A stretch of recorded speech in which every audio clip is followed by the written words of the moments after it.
मुंबईमध्ये सर्वात स्वस्त साडी पाहिजे असेल तर तुम्हाला भेटणार आहे माझ्या दुकानामध्ये 70 रुपये पासून साडी ही बघू शकता. 70 रुपये हे 70 रुपये तुम्हाला कलर डिझाईन भेटणार आहे. त्याच्यानंतर हे बघू शकता 100 रुपये 100ला साडी 100 रुपये आणि हे बघू शकता 150 रुपये सिंगल मॅचिंग मध्ये पाहिजे असेल तर 185 रुपये पासून असं बंडल टू बंडल भेटणार आहे.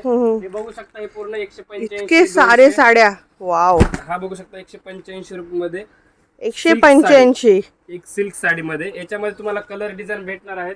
हे बघू शकता स्टॉक माझ्याकडे अवेलेबल आहे. मुंबईमध्ये काय महाराष्ट्रामध्ये ऑल इंडियामध्ये तुम्हाला अशी व्हरायटी आणि स्टॉक कुठेच भेटणार आहे. शगुन टेक्सटाईल शॉपचं नाव आहे. हे बघू शकता सिंगल पीस पाहिजे असेल तरी तुम्ही इथे येऊन होलसेल रेट मध्ये घेऊ शकता. हे कॉटनच्या साड्या पाहिजे असेल तुम्हाला 120 रुपये भेटणार आहेत. काठपदर मध्ये अशा व्हरायटीज पाहिजेत. बेंगलोर सिल्क, बनारसी सिल्क, कांजीवरम ते पण तुम्हाला इथे भेटणार आहे. कॉटन मध्ये वगैरे व्हरायटी पाहिजे हे बघू शकता अतिउत्तम व्हरायटी 300, 350, 400च्या रेंज मध्ये तुम्हाला अशी व्हरायटी 300 पासून भेटणार आहे. पैठणी पाहिजे असेल काठपदर मध्ये अशा टाईपची हे बघू शकता. व्हरायटीज मध्ये कलर वगैरे पण भरपूर आहेत. हे भेटणार तुम्हाला 300 रुपये. तर स्क्रीनवर नंबर दिलेला आहे. हे पूर्ण आपलं गोडाऊन आहे. अजून पण 4 गोडाऊन आहेत. तर पत्ता जाणून घेण्यासाठी स्क्रीनवर नंबर दिलेला आहे. कॉन्टॅक्ट करा. पूर्ण डिटेल भेटणार आहे. इथे भेट तुम्हाला 70 पासून 70,000 पर्यंत साडी.